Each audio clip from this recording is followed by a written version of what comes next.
안녕하세요. 수학 테마 특강 수학의 역사를 맡은 김창재입니다.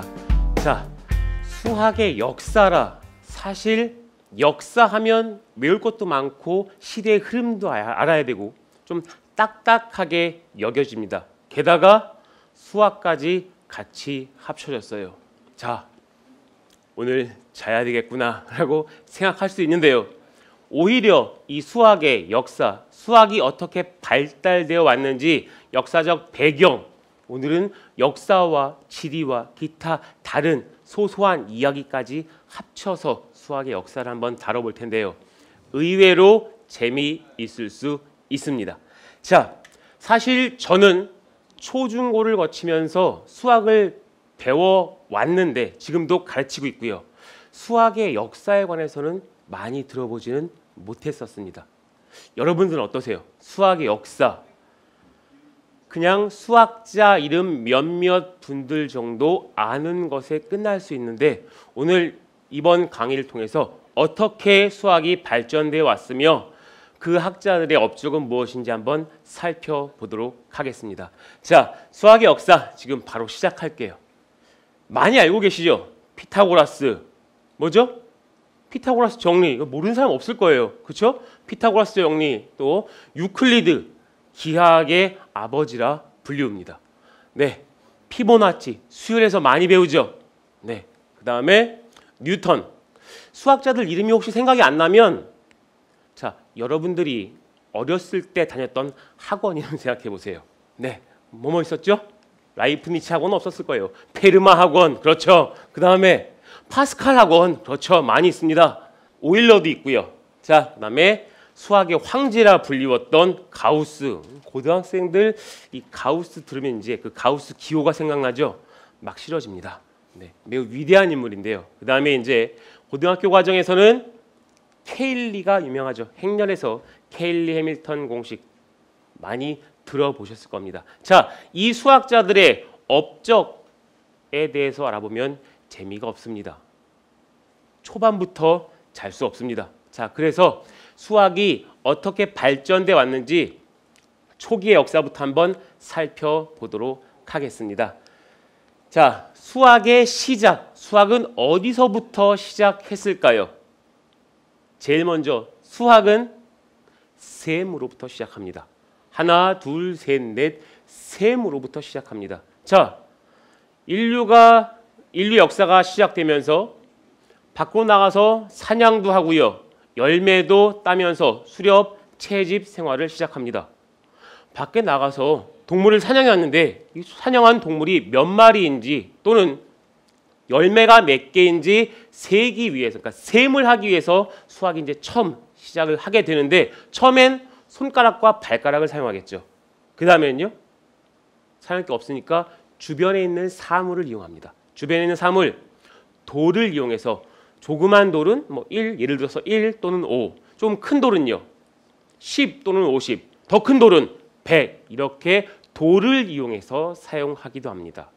이 돌을 이용한 셈의 계산은 로마 시대까지 이어져서 로마인들은 조약돌을 깔꿀리라 부른다고 그래요. 이 깔꿀리에서 파생돼서 지금의 영어 단어 보시면 계산이란 단어가 calculation이죠. 그리고 미적분학이 캘큘러스입니다. 거기에 어원이 되었다는 설이 있습니다. 자, 셈으로부터 수학은 시작합니다. 자, 그 다음에는요. 그 다음에는 우리 측량과 기록에서 또 수학이 시작됩니다. 자, 측량과 기록은 이 다음 화면을 통해서 한번 알아볼 텐데요. 자, 여러분들 많이 들어보셨을 거예요. 문명의 시작, 어디부터 시작하나요? 문명의 시작. 그렇죠. 강 근처에서 시작합니다. 다 아시다시피 메소포타미아 문명은 티그리스 유프라테스 강, 이집트는요 나일강, 인도는 인더스 문명, 그 다음에 중국의 황하 문명은 황하강, 강 유역에서 시작합니다. 문명이 강 유역에서 시작한 이유가 무엇일까요? 수렵과 채집에서 이제 농경과 목축으로 바뀝니다. 사람들이 모여 살게 되죠. 모여 살면서 점차 인구도 많아지고요. 도시가 발달하게 되고 교류가 많아집니다. 이 교류가 많아지면서 자연스럽게 내 것, 남의 것, 내 것, 네 것 구별도 되고요. 이 구별 짓기 위해서 셈도 하고요. 그 다음에 특별히 강가 꼬집어서 얘기하자면 이집트에서는 저 나일강, 흔히 말하는 나일강의 선물이라고 합니다. 매년 6월에는 항상 홍수가 났다고 그래요. 나일강 상류에는 되게 비옥한 영양분이 많은 비옥한 토지들이 있었는데 그쪽에서 영양분이 쭉 홍수를 통해서 내려오면서 하류 쪽에서 범람을 하니까 그 지역의 토지들은 매우 비옥해졌다고 합니다. 다만 범람을 하죠. 그럼 토지가 소실되게 됩니다. 토지가 소실되면 이 토지에서는 곡식을 더 이상 생산할 수 없습니다. 생산할 수 없으면요. 거기를 경작하던 사람들은 경작을 못하게 돼요. 경작을 못하게 되면 정부에서 또는 국가에서 그때는 정부가 없었을 때니까요. 국가에서 지원을 해주거나 또는 세금을 감면해 줘야 됩니다. 실제로 이집트에서 관리들 채용할 때 시험 문제가 유실된 토지의 넓이를 계산하는 문제였다고 합니다. 이렇게 계속 반복되면서 토지를 측량하고 어떻게 할 것인가 대책을 마련하는 가운데 기하학이 발전합니다. 지금의 기하학, 지오메트리라 부르죠. 여기서의 지오는 땅을 의미하고 메트리는 측량을 의미한다고 합니다. 이 이집트 문명, 메소포타미아 문명 상당히 고도로 발달했었습니다. 여러분들 이집트 하면 제일 먼저 떠오르는 게 뭐죠? 그렇죠. 피라미드. 이 피라미드를 기원전 1000년 그 당시의 기술력으로 과연 어떻게 쌓았을까? 참 신비스러운 일이 아닐 수 없습니다. 상당히 수학이 많이 발전했었다고 합니다. 이제 이집트 문명, 수학이 많이 발달한 그 문명은 왜 쇠퇴했을까요? 역사적으로 살펴볼 때 이 셈 또는 기록, 측정이죠. 써야 돼요. 그냥 머릿속으로 기억하는 건 한계가 있습니다. 써야 되는데 이집트에서는 파피루스라는 식물의 껍질을 이용해서 종이를 만들었습니다. 그리고요, 저기 있는 메소포타미아 문명에서는 흙이 많아서 점토판이에요.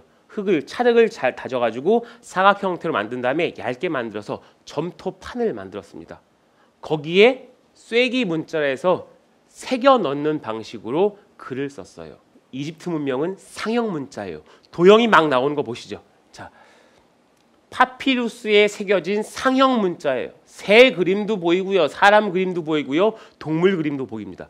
저걸 우리는 상형 문자라 부르는데 저 문자를 읽고 쓸 줄 아는 사람이 전 국민의 1%였다고 합니다. 무슨 말이에요? 1%만 읽고 쓰기가 가능했다. 그렇죠. 전 국민의 99%는 문맹이었습니다. 몰랐어요. 그냥 시킨 대로 하고 일 열심히 하고. 1%는 이집트는 태양신을 숭배하던 나라였어요. 사제 그리고 최고 권력층 지배 계급만이 사용하고 있었고요. 이 글자를 파피루스에 적어서 그들 대대로만 전수하고 꽁꽁 싸매고 있었습니다. 즉 남들에게 알려주지 않았습니다. 저 파피루스를 보는 것조차도 금지했다라고 합니다. 그러니까 당연히 백성들은 글자를 모릅니다. 왜 그러냐면 우리 이 문자, 특히 수학을 이용해서 강력한 통치를 하게 됩니다. 어떤 통치를 하게 되냐면 사람들에게 세금을 걷어들이는데 당연히 수학을 이용해서 식을 이용해서 계산을 하고요. 그 다음에요. 세금도 걷어들이고 측량도 해야 됩니다. 그래서 효율적인 수단 그리고 아까 말씀드렸던 피라미드와 같은 대공사를 하기 위해서 어떻게 해요? 사람들을 인력을 고용해야죠. 몇 명이 소요되고 그들에게 밥을 얼마를 주고 밥 대신 그때는 빵이었겠죠. 빵을 얼마를 나눠주고 하는 걸 다 수학적으로 계산을 했다고 해요. 따라서 그 당시 수학은 통치 수단이었습니다. 지배계급의 통치 수단이었어요. 다만 이집트는 자기네들이 이룩한 문명 또는 문화를 꽁꽁 감춰놨습니다. 시간이 점점 흐르고 이집트가 로마에 의해서 지배당할 무렵 아마 390년 정도 됐을 거예요. 로마 황제가 기독교, 그리스도교를 인정하면서 다른 종교는 다 이교도로 취급을 하게 됩니다. 이교도 취급을 하게 되니까 이교도의 신전은 모두 다 폐쇄 명령을 냅니다. 그래서 이집트의 많은 문화재나 문명이 좀 묻혔다는 이야기가 있습니다. 매우 고도로 발달되었지만 시간이 지나면서 많이 잊혀졌죠. 다만 메소포타미아 지역의 수학 매우 유명하죠. 60진법이나 다른 수학으로 그 지역 수학은 그리스에 많이 흡수가 되어서 그리스 사람들이 매우 발전시키고 또는 독창적인 생각으로 훨씬 더 고차원적인 수학을 만들어 내게 됩니다. 이게 문명의 시작부터 이제 점점 수학이 이루어온 과정이에요. 자, 이런 흐름을 통해서 수학의 역사를 통해서 무엇을 알려고 할까요? 수학의 역사를 통해서 수학에서도 흥미를 찾아볼 수 있지 않을까 합니다. 역사와 관련돼서 왜 재미가 생겨날까? 어떻게 재미가 생겨날까? 여러분들 M본부에서 얼마 전에 방영을 했죠. 네, 유재석 씨와 하하 씨가 나와서 우토로 마을 가서 우리의 잊혀졌던 역사에 대해서 한번 집중 조명하니까 어땠어요? 사람들의 관심이 생겨납니다. 마찬가지예요. 수학의 역사를 통해서 조금이나마 수학에 대해서 관심을 가지게 된다면 지금보다는 덜 수포자가 생길 것이고 지금보다는 더 수학에 대해서 흥미를 가지고 재미있어 하지 않을까 합니다. 자, 지금 우리가 가장 많이 다뤄야 할 그리스 수학부터 잠깐 알아보도록 하겠습니다. 자, 그리스 지역적 위치를 살펴보시면요. 에게해 근처에 많은 섬으로 구성되어 있어요. 보시면 스파르타, 아테네, 올림포스, 트로이 많습니다. 지중해성 기후를 가지고 있어요. 지중해성 기후는 겨울에 따뜻하고 여름에 건조하다고 합니다. 역사를 전공한 선생님에게 잘 물어봐서 열심히 설명 받아가지고 저도 다시 한번 알게 됐는데요. 저런 지정학적 위치가 있었고요. 특히 이 지정학적 위치를 좀 살펴보면 아크로폴리스라는 언덕이 있었어요. 저기에 모여서 신들에게 제사를 지내죠. 그리고 아고라라는 광장이 있어서 여기에 모여서 사람들은 주로 토론과 집회 그리고 이렇게 장도 섰다고 합니다. 자연스럽게 지중해성 기후라 했죠. 겨울에 따뜻하고 여름에 건조합니다. 야외 활동하기에 딱이죠. 우리나라 사시사철이 존재합니다. 여름에 덥고 겨울에 춥죠. 바깥 활동이 조금은 부자연스러워요.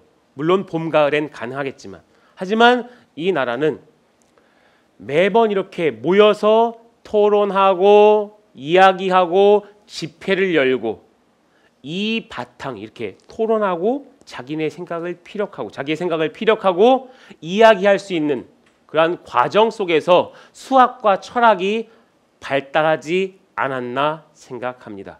또 아까 이집트에서는 상위 1% 즉 전체 인구의 1%만이 글자를 읽고 썼다고 합니다. 그런데 그리스는요. 페니키아인들이 만들었던 알파벳을 좀 더 활용해서 그들만의 문자를 만들어서 널리 보급했다고 합니다. 사람들이 읽고 쓰기에 불편함이 없도록 널리 알렸다고 해요. 그러다 보니까 많은 사람들이 토론도 참여하고 연구와 공부를 할 수 있었다라고 합니다. 물론 그리스는 보시다시피 어때요?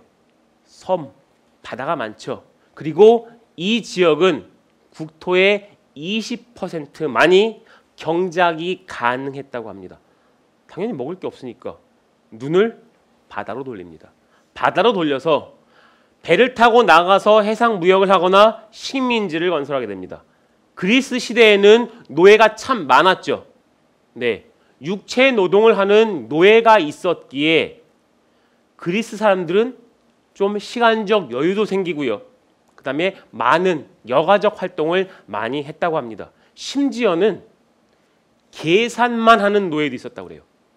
수학은, 그리스 시대의 수학은 엄밀한 논리적 추론이고 증명입니다. 산술, 계산 이런 거 안 해요. 노예시켰습니다. 계산해. 지금은 계산기가 존재하지만 그때는 정신적인 노예도 있었나 봐요. 계산도 시키고 본인들은 원리와 논리를 열심히 추구했던 사람들입니다. 아마 그리스 수학의 발전은 노예들에게 감사해야 할 정도로 많은 발전을 이루었는데 그 기저에는, 바탕에는 노예들이 있었지 않았을까 생각합니다. 자, 그리스 수학을 한번 살펴보면요. 그리스 수학의 특징은 읽기, 쓰기, 수사학, 음악, 그리고 체육, 교육입니다. 교육을 시켰다고 해요. 여기서 말하는 수사학은 경찰이 아니라 남을 설득하는 거예요. 말로써 남을 설득하는. 자, 그 다음에요. 연역적 사고와 추론을 강조합니다. 실용수학 이런 거 없습니다. 노예에게 계산마저 시킬 정도로 원리와 이치를 탐구하는 학문이었고요. 그 다음에 대표적으로 그리스의 수학은 기하학입니다. 아마 이 그리스 시대의 기하학이 거의 2000년 동안을 세상을 지배하게 되고요. 그리스 기하학, 특히 유클리드 기하학은 그냥 기하학하면 유클리드 기하학일 정도로 매우 유명합니다. 자, 이 시대의 수학이 어땠는지 한번 살펴보도록 할게요. 자, 여러분들 탈레스라고 들어보셨어요? 탈레스? 비례식을 연구한 그리스 시대의 수학자예요. 자, A, B, C, 그다음에 D, E, F. 우리는 이런 삼각형 둘을 뭐라 부릅니까? 닮음이죠. 닮음. 닮았죠? 자, 이 닮음을 이용해서 여러분들은 수능 문제를 풉니다. 어떤 문제냐고요? 자, 아마 보셨을지도 모릅니다. 2014학년도 대학 수학능력 시험 기출문제예요. 설마 이 문제 이렇게 계속 이어지는 거 하나하나 색칠해 가면서 넓이 구하는 학생들 없을 겁니다. 어떻게 구해요? 첫 번째 색칠된 도형, 두 번째 색칠된 작은 도형, 세 번째 색칠된 작은 도형 다 어떤 관계예요? 닮음이에요. 닮음. 그렇죠. 그러니까 우리는 이 닮음 비를 통해서 무한급수의 도형의 응용을 계산합니다. 맞습니까? 이 관계식을 먼저 생각한 수학자가 탈레스고요. 그림자의 길이로 피라미드의 높이를 계산했던 사람이라고 합니다. 자, 많이 알죠? 이제 되게 유명하신 분이에요. 떠오르죠? 누구예요? 그렇죠. 피타고라스입니다. 피타고라스. a제곱 더하기 b제곱은 c제곱. 예를 들면 9 더하기 16은 25, 즉 3의 제곱 더하기 4의 제곱은 25입니다. 사실 이 밑에 있는 이 내용 놀라시겠지만 기원전 1800년경 사람들은 이 내용 이미 알고 있었더라고 그래요.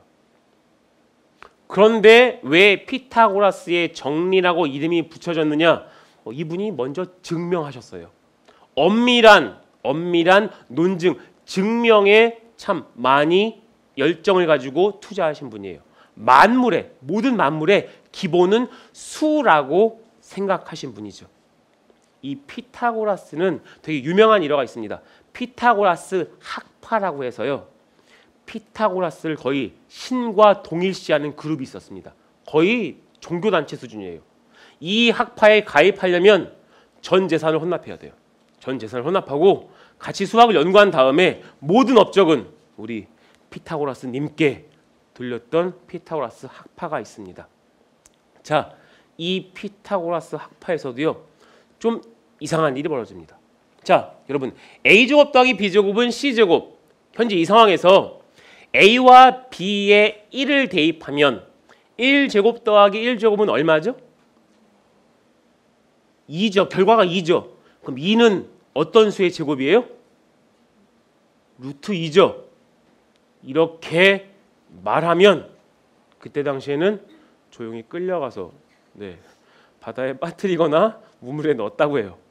죽임을 당했습니다. 왜냐하면 이 당시에서는 자연수 이외의 수는 존재하지 않았습니다. 실제로 피타고라스의 제자인 히파수스가 선생님 1제곱 더하기 1제곱은 어떤 수의 제곱입니까? 해서 끌고 가서 조용히 생을 마감했다는 설이 있을 정도로 그 당시에는 좀 한정된 수를 가지고 접근을 했다고 합니다.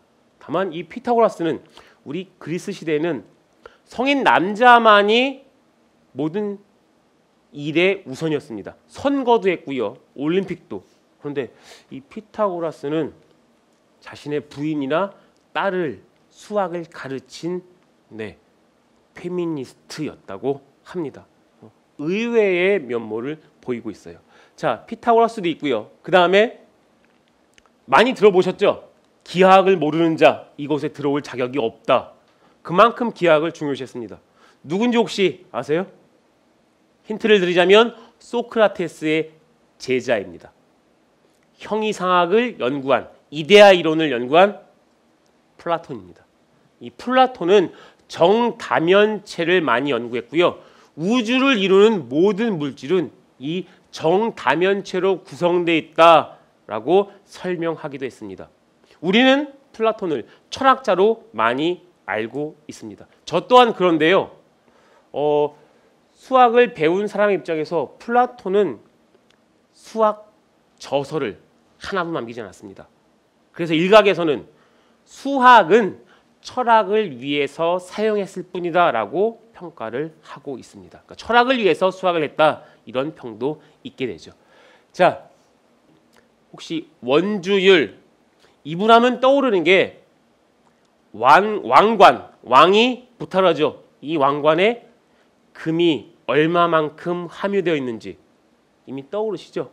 목욕탕에 들어가서 부력의 원리를 알아내고 뛰쳐나와서 뭐라고 외쳤어요? 유레카. 그렇죠. 유레카. 그 부력의 원리를 알아내신 아르키메데스입니다. 자, 사실 이분은 원주율을 알아낸 것으로도 유명합니다. 원주율을 알아내기 위해서 정말 집념과 끈기를 가지고 정96각형을 실제로 그리신 분이에요. 정96각형은요 거의 원이에요. 이걸 다 직접 손수 제작하신 장인이죠. 실제로 아르키메데스가 계산한 파이, 원주율 파이 있죠. 우리 파이 얼마나 알고 있습니까? 3.14159. 오, 대단합니다. 우리가 흔히 말하는 3.14 이미 지금으로부터 2000년 전이죠. 이미 다 계산했어요. 2000년도 더 됐을 거예요. 3.14까지 계산을 하신 분입니다. 대단한 분이고요. 이분은 또 뭐 양숙이나 또는 전쟁에서 사용하는 투석기 있죠. 돌을 매달아서 던지는 투석기 그리고 지렛대의 원리를 알아내신 분이라고 합니다. 자, 조금 빨리 가볼까요? 우리 기하학의 집대성 원론 논리적 추론하면 생각나는 사람이 있습니다. 바로 유클리드입니다. 이 유클리드는 10개의 공리, 공준 그리고 한 20개가 조금 넘는 정의를 가지고 오로지 추론만 A는 B이고 B는 C이다 이렇게 계속 이어지는 추론만을 가지고 거의 500여 가지의 명제를 증명한 학자입니다. 논리적 추론의 대가죠. 이분이 쓰신 원론은 인류 역사상 성경 다음으로 많이 발간된 책이라고 합니다. 유클리드 기하학은 너무 유명해서 근 2000년 동안 기하학하면 당연히 유클리드 기하학을 말할 정도로 매우 유명한 학자입니다. 당연히 이 시대는 논리, 논증, 증명이 상당히 중요시됐던 그것만이 수학이었어요. 계산 필요 없습니다. 계산은 노예시키고 증명에만 집중했던 걸 알 수 있죠. 자, 아까 말씀드렸던 우리 기하 벡터에서 다루는 원, 타원, 포물선, 쌍곡선이에요. 자, 이러한 원뿔 두 개를 모아놓고요. 옆으로 자르거나 비스듬히 잘라서 이와 같은 도형을 만들어내서 연구한 학자가 아폴로니우스입니다.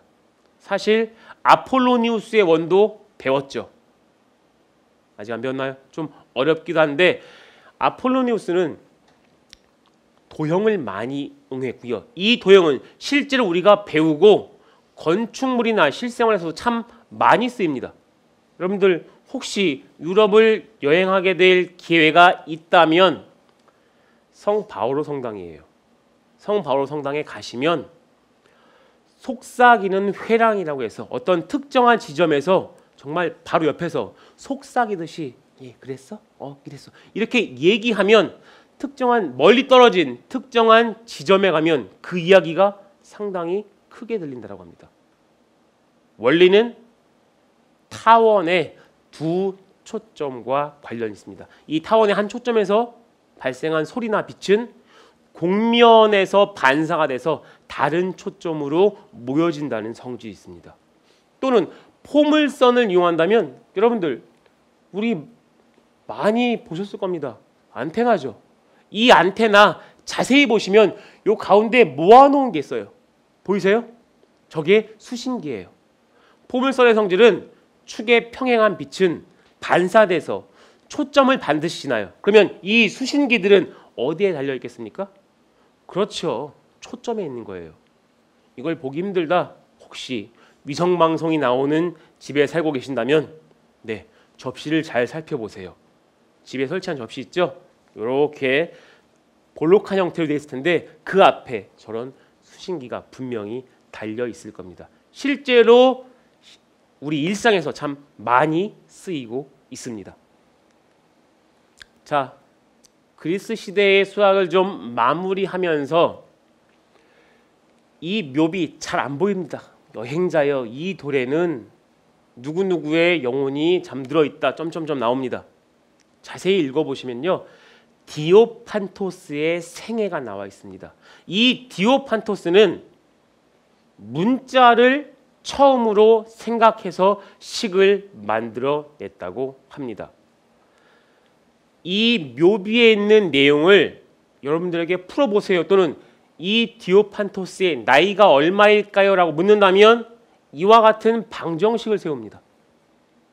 6분의 x, 12분의 x, 7분의 x, 5, 2분의 x 더하기 4는 x에서 풀면 84 간단한 방정식이 나오는데 지금은 우리가 x라는 문자로 썼는데 디오판토스는 자기가 알아볼 수 있는 방법으로 문자를 써서 식을 계산했다고 합니다. 우리한테는 상당히 익숙한 거죠. 그 당시에서는 가히 혁명적이라 할 만큼 뛰어난 업적이었는데 사실 디오판토스 사후에 아마 16세기 정도에 이런 내용이 라틴어로 번역이 되어서 유럽에 전파되었다고 합니다. 실제로 그가 살았던 당시에서는 인정을 못 받았던 것이죠. 네. 지금까지 그리스 시대의 수학을 통해서 알아보면 그리스 시대의 수학에서는 논리, 논증, 엄밀함이 주를 이루었습니다. 추론을 바탕으로 했고요. 물론 문화적, 역사적 배경도 있었겠지만 이러한 그리스 시대의 수학을 제대로 조금만 더 살펴본다면 여러분들이 배우고 있는 수학에서 정말로 많은 공통점을 찾아낼 수 있을 겁니다. 이 부분에 대해서 서적을 좀만 찾아보면 여러분들이 배우는 수학 거의 절반 이상이 다 그리스 수학에서 나온 것을 충분히 알 수가 있습니다. 이 다음으로 그리스 시대 다음으로 이제 중세로 넘어가야 돼요. 중세로. 그런데 중세 시대에는 학문의 암흑기입니다. 로마 제국이 기원전 한 6세기나 7세기 경부터 무려 1000년 이상을 지배했다고 합니다. 로마 제국은 건축이나 미술 쪽에선 많이 발달을 했고 많은 발전을 이루었는데 학문적으로는 그렇게 많이 융성하지 못했습니다. 그 전 시대의 학문을 따라가는 정도였다고 해요. 그러다 보니까 자연히 수학도 수학 사적에서 흐름에서 찾아볼 때 많은 발견이 없습니다. 다만 좀 위안을 삼고자 한다면 인도에서 숫자 0이 발견되었고요. 그 다음에 근해 공식이 발견이 됩니다. 그리고 피보나치의 수열이 조금 나타나게 되는데요. 중세 시대 별로 없습니다. 그럼 당연히 제가 얘기할 거리도 별로 없겠죠. 그렇죠. 상대적으로 좀 취약한 게 사실이에요. 사실 제가 알려드리는 수학의 역사는 고대 그리스 시대와 그 다음에 근세에서 참 많이 두각을 나타내게 됩니다. 중세 한번 살펴보도록 할게요. 자, 이 ax의 제곱 더하기 bx 더하기 c는 0에서의 0은 페르시아계인지 인도계인지 모르겠는데요. 브라마굽타가 0을 처음으로 썼다고 합니다. 0이 기호이자 수로서 인정받게 된 것입니다. 사실 이 0의 발견은 대단한 겁니다. 수학사적으로는 0이 있음으로 인해서 구별도 되고요. 숫자의 의미도 가지게 됩니다. 자, 이로부터 조금 있다가 우리 이제 무하마드 알콰리즘이라는 페르시아계 수학자가 근해 공식을 만들어냅니다. 물론 이렇게 쓰진 않았겠죠. 우리는 이렇게 알파벳을 쓰는데 그만의 방식으로 근해 공식을 발견하게 됩니다. 근해 공식을 발견하고요. 다만 이때는 음수가 없던 시대예요. 그러니까 음수가 나오면, 즉 양의 근, 음의 근이 있으면 음의 근은 제외시키고 양의 근만 썼다고 그래요. 하지만 그 발견도 참 대단하죠. 그래서 이분이 알콰리즘이가 2차 방정식의 해를 구하는 저술을 했는데 그 저술의 내용을 가지고 현대 수학의 알고리즘이 그의 이름에서 따왔다라고 합니다. 알콰리즘이 알고리즘 좀 비슷하죠? 네. 이 다음으로는 이제 중세 시대에는 중요한 게 어때요? 잘생겼죠? 미남입니다. 눈도 크고요. 눈썹도 진하고요. 게다가 호도 똑똑해요. 네. 이탈리아 부유한 무역상의 아들로 태어난 피보나치입니다. 피보나치는 부유한 무역상의 아들로서 지중해 여러 지역을 여행하면서 그냥 여행한 게 아니에요. 견문도 넓혔고 그 지역의 학문을 가지고 유럽에 소개하는 저술 활동을 합니다. 아라비아 숫자가 참 유용하게 쓰입니다 라고 해서 로마 숫자보다는 아라비아 숫자를 많이 썼고 전파를 했다고 합니다. 유명하죠. 토끼를 통해서 수열을 발견합니다. 1, 1, 그 다음 얼마죠? 2, 앞에 두 개를 더하면 그 다음 항이 되는 거예요. 1, 1, 2, 3, 5, 8, 13, 21, 34. 흔히 말하는 피보나치 수열입니다. 이 피보나치 수열에서 다음 항을 전항으로 나눠서 점점 나누기를 해가면 그 비율이 우리가 알고 있는 황금비라고 합니다. 1대 1.618 정도로 나온다고요. 계속 이어지면. 이 황금비 수학에서만 쓰이는 거 아닙니까? 아니에요. 수학에서만 쓰이는 게 아니라 이 피보나치 수열 해바라기 씨앗이죠. 저렇게 나선형으로 나와 있습니다. 나선형 개수가 왼쪽은 21개, 그 다음은요 34개예요. 엉성함 없이 빼곡하게 채우기 위해서 사용되고요. 우리 건축물에서도 이 황금비는 가로 대 세로의 비율, 심지어 여러분들은 없겠지만 저나 여러분들의 부모님이 갖고 계시는 신용카드의 가로 세로의 비율도 황금비를 따른다고 합니다. 참 많이 쓰이고 있는데 우리가 못 느끼는 것뿐이죠. 자, 중세 시대는 여기까지고요. 이제 근대로 넘어가게 돼요. 근세 시대, 르네상스 이후부터 학문이 융성하게 됩니다. 종교보다는 인본주의 사상이 많이 발달하게 되고요. 학문에 대한 연구가 매우 많아집니다.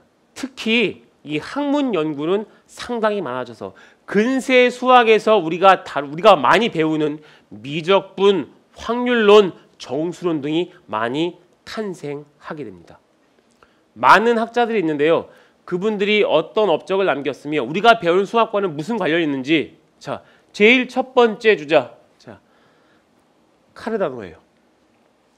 7살 때, 8살 때 정도, 7, 8살 때 아버지를 여의고 혼자서 이렇게 생활을 했다고 하는데 도박을 좋아했다고 합니다. 도박을 좋아해서 이 도박으로 생계를 꾸려갈 정도로 특히 오죽하면 도박을 너무 좋아한 나머지 주사위 게임에 관하여 라는 책을 저술했어요. 그 당시 주사위를 던져가지고 도박을 했나 봐요. 주사위 게임에 관하여 라는 저술을 했는데 이 책은 우리 확률론의 시작인 페르마 또는 파스칼의 업적보다 100년이나 앞섰다라고 합니다. 자, 도박을 많이 연구했고 즐겨 했는데 돈방석에는 못 앉았습니다. 아시죠? 도박은 해서는 안 된다라는 걸 알려주고 계십니다. 절대로 거부가 될 수 없습니다. 로그의 등장입니다. 자, 로그 많이 들어보셨죠? 로그 싫죠? 이 ln 자연 로그부터 시작해서 사용 로그까지 매우 싫습니다. 하지만 이 네이피어의 로그의 발명으로 인해서 천문학자들이 상당히 많은 도움을 받았다고 합니다. 심지어 독일의 천문학자 케플러는 케플러의 운동 법칙 들어보셨나요? 케플러는 네이피어의 로그의 영향으로 자기가 아이디어를 얻었다 해서 자기가 쓴 책을 네이피어에게 바친다라고 할 정도로 그 당시엔 정말 획기적인 로그의 계산을 발명하게 됩니다. 그러면서 천문학도 발달하게 되죠. 자, 이제 여러분들을 많이 괴롭혔던 수많은 식들을 나오게 한 장본인이시죠. 네, 누군지 아시겠어요? 네, 기하학과 대수학의 결합 데카르트 님이세요. 네, 평면 좌표를 구하냈습니다. X축, Y축 원점. 저 생각을 군대에 있을 때 천장에 파리가 맹맹맹 걸리면서 날아다니는 걸 누워서 이렇게 보고 있었대요. 그러면서 저 파리의 위치를 어떻게 나타낼까? 그 파리 때문에 생겨난 게 좌표축이에요. 좌표축이 생겨나면서 식이 등장하죠. 우리가 머릿속으로 생각했던 도형들이 슬슬 이제 식으로서 나타납니다. 즉 해석 기하의 탄생이 이루어지게 됩니다. 실제 도형, 포물선, 타원, 쌍곡선들을 식으로 만나볼 수 있게 됩니다. 그리고요, 이 데카르트는 우리가 흔히 쓰는 X라는 기호를 처음으로 사용했다라고 하니까 참 엄청난 수학사적 위치를 차지하고 계신 분이에요. 이렇게 식으로서도 수식으로, 그러니까 식으로서도 수학이 많이 발전을 하게 되고요. 훗날 많은 영향을 끼치게 되죠. 자, 아마추어 수학자 페르마. 여러분들 페르마의 마지막 정리 들어보셨죠? 네. 법관이라는 설도 있고요. 그 다음에 공무원이라는 설도 있습니다. 다만 이분은 직업은 공무원, 법관이나 또는 공무원이라 했는데 혼자서 독학을 한 아마추어 수학자예요. 수학만 연구한 사람이 아니에요. 이분은 친구와 서신을 통해서 주고받으면서 수학의 연구를 했고요. 그 다음에 책을 빌려서 책 모서리나 귀퉁이에 조그맣게 쓴 다음에 그걸로 계속 수학 공부를 했다고 합니다. 심지어 알려진 페르마의 마지막 정리, 이 내용이에요. 자, 맨 아래 두 줄 보이시죠? 나는 놀라운 방법으로 이 정리를 증명하였지만 여백이 부족하여 증명은 생략한다. 요 하나 때문에 이후 수학계는 360년간 이 문제를 증명하기 위해서 고군분투하기 시작합니다. 근데 제대로 증명한 사람이 없었어요. 최근에 증명했죠. 1993년에 영국의 수학자 앤드루 와일즈가 무려 130페이지에 달하는 내용으로 증명한 페르마의 마지막 정리입니다. 이렇게 많이 남기진 않았는데 아마추어 수학자도 수학사 발전에 상당히 많은 역할을 했죠. 자, 유명하신 분이에요. 인간은 생각하는 갈대다. 프랑스의 철학자이자 수학자 파스칼입니다. 14살에 프랑스 기하학회를 들어갈 정도로 매우 뛰어났다고 그래요. 13살에, 여러분들 13살이면 우리나라에서는 초등학교 5, 6학년이죠. 13살에 우리 현재 고등학교 2, 3학년 때 배우는 적분과 통계 또는 미적분과 통계 기본에서 배우는 이항 정리에서 파스칼의 삼각형을 발견하신 분이에요. 13살에. 뛰어나죠. 천재적인 수학자였다고 합니다. 삼각형과 확률론에 대해서 많이 연구했고요. 조금 전에 소개해드렸던 페르마와 확률에 대해서 상금이 걸린 경기를 중단했어요. 그 경기의 상금을 어떻게 분배해야 되는지 페르마랑 서신으로 주고받으면서 많은 연구를 했다고 합니다. 자, 여러분들 사과하면 뭐가 떠올라요? 그렇죠. A모사의 스마트폰이 떠오르죠. 요즘 학생들에게 사과하면 저 모양을 많이 떠오를 거예요. 하지만 저 때에서는 제가 학창시절은 사과하면 만유인력 뉴턴이었습니다. 뉴턴 또는 뉴턴. 대단하신 분이죠. 근로장학생으로 공부하면서 왕립학회의 일원이 되신 매우 유명하신 분입니다. 수식어가 필요 없죠. 만유인력, 운동법칙, 미적분학, 광학, 망원경 많이 하셨어요. 특별히 이 미분을 발견하셨는데 라이프니츠라는 독일의 수학자가 미분을 발표했다고 먼저 세상에 공표를 합니다. 그러니까 조금 있다가 뉴턴이 아니야, 그건 내가 먼저 발견했어. 너보다 더 먼저 발견했어라고 다시 공표합니다. 이후 유럽은 누가 먼저? 영국의 수학자예요. 영국이냐 독일이냐 해가지고 싸움을 하게 됩니다. 일명 지성 싸움이죠. 100년간 계속되다가 결국 두 사람 뉴턴과 라이프니츠의 공동 발견으로 둘 다 모두 인정을 한다고 합니다. 그만큼 센세이션한 발견이었어요. 이 미분 여러분들 과속 단속이라든가 주가 변동 안 쓰이는 데가 없이 참 많이 쓰이고 있습니다. 그래서 대학 수학능력 시험에서도 참 비중 있게 다루고 있죠. 상당히 중요합니다. 자, 넘어가 볼까요? 확률론 사이클로이드로 유명한 야곱 베르누이예요. 최단 강하 곡선, 등시 강하 곡선. 간단하게 설명하면 여기 있는 노란색 동그라미 구슬 같은 거 또르르 굴리면 직선을 타고 내려가는 것과 옆에 있는 이런 곡선을 타고 내려가는 것, 빨간색 곡선을 타고 내려가는 것이 훨씬 더 빠르다라고 합니다. 이걸 수학적으로 증명했어요. 중력의 영향을 받죠. 중력에. 그리고 특별히 이 노란색 동그라미가 가운데에 있어도 떨어지는 건 똑같이 떨어집니다. 신기하죠.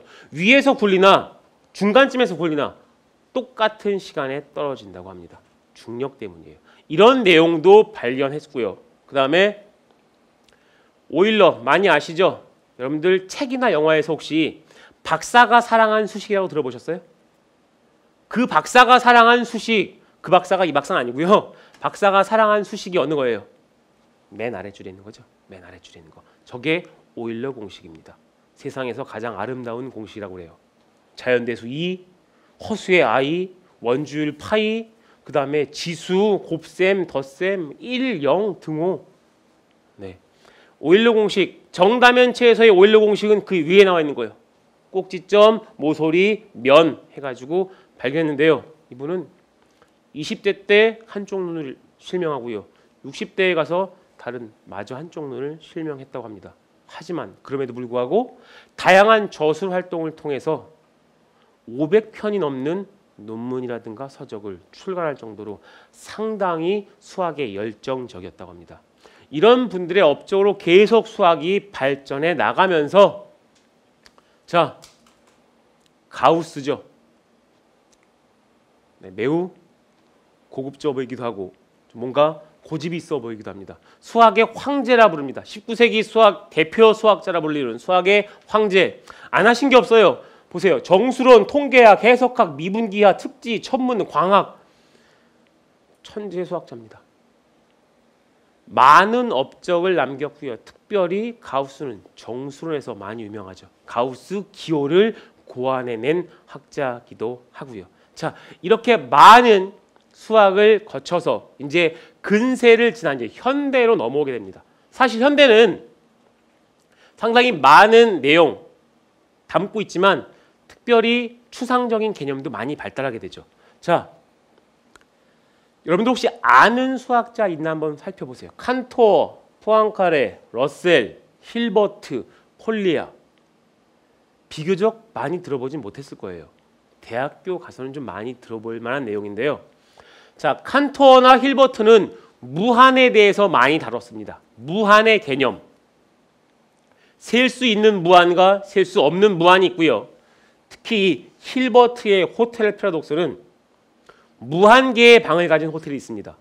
거기에 손님들이 계속 오고 있습니다. 그러면 1호실, 2호실, 3호실을 계속 배정해 주죠. 무한이기 때문에 계속 배정하는데 지금까지 왔던 손님보다 무한히 많이 셀 수 없는 손님들이 또 옵니다. 그러면 이 호텔은 방이 남을까요? 모자랄까요? 힐버트는 이렇게 말합니다. 자, 1번 객실에 계신 손님은 2번 객실로, 3번 객실에 계신 손님은 6번 객실로, 2번 객실에 계신 손님은 4번 객실로 2배씩 하라고 합니다. 남은 빈 객실에 지금 오신 무한의 손님들을 또 투숙합니다. 즉 우리의 생각으로 닿지 못하는 무한의 개념을 설명하는 내용을 발견해내고 그걸 호텔 패러독스라고 이름을 붙이게 됩니다.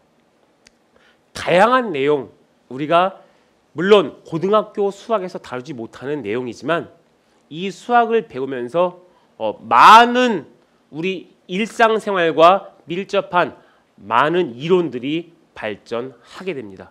자, 마지막으로 보여드릴 거예요. 미남이죠? 잘생겼어요. 수학자 아니에요? 아시죠? 누구예요? 흰색 글씨로 러셀 크로우가 돼 있죠. 네, 뷰티풀 마인드의 주인공 배우예요. 이 뷰티풀 마인드의 실존 인물 혹시 아십니까? 얼마 전 올해 5월 달에 교통사고로 사망하신 존 내쉬라고 하는 수학자인데요. 보이시죠? 노벨 경제학상을 수상합니다. 균형 이론으로 경제학상을 수상할 정도로 많은 업적을 남겼습니다. 자, 지금까지 고대 그리스부터 중세와 근세 그리고 현대까지 이어지면서 수학이 많이 발전했는데 긴 수학의 역사를 거치는 동안 특출난 수학자들 많았죠. 하지만 천장에 붙은 파리를 알아보기 위해서 또는 아마추어 수학자들의 노력으로 수학사가 참 많이 발전해 왔습니다. 자, 수학, 생각의 힘 그리고 사고의 확장을 길러주는 학문이죠. 스스로 생각하고 고민했던 일에 집중하신 분들의 업적이 우리의 생활에 밀접히 닿아 있습니다. 여러분들 스마트폰, 통계로 선거 결과를 예측하기도 하고요. 그 다음에 사고 발생을 줄여주고 보험료까지 산정하게 됩니다. 그 다음에요. 안테나 보셨죠? 그 다음에요. 아까 실생활 건축에도 이용되고요. 우리 일상에 참 많이 이용되는데 깨닫지 못하는 것뿐이에요. 모르는 사이에 계속 발전되어 온 이러한 수학을 역사를 통해서 좀 알아본다면 여러분들이 관심과 흥미를 가지기에 충분하지 않을까요? 자, 지금 날씨가 많이 선선해진 가을입니다. 무엇을 말하는지 알겠죠? 네, 선선해진 가을날 책 읽으시면 좋고요. 수학책, 수학 관련된 책을 읽으시면 더더욱 해피할 것입니다. 제가 준비한 강의는 여기까지입니다. 여러분들 긴 강의 잘 들어주셔서 감사합니다. 이상 EBS의 김창재였습니다.